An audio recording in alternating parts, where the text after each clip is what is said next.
കേരളം ലോകത്തിന് സമ്മാനിച്ച ഇതിഹാസ കലാകാരനാണ് രാജാ രവിവർമ്മ.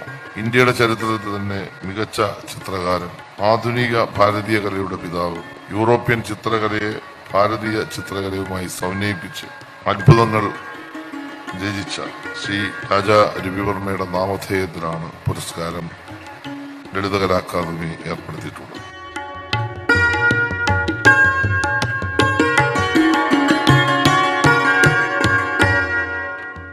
ഈ സുവർണാവസരത്തിൽ നിങ്ങളുടെ എല്ലാം നാമധേയത്തിൽ പ്രശസ്ത ചിത്രകാരനായ ശ്രീ സുരേന്ദ്രൻ നായരെ ഞാൻ ആത്മാർത്ഥമായി അഭിനന്ദിക്കാൻ ആഗ്രഹിക്കുകയാണ്.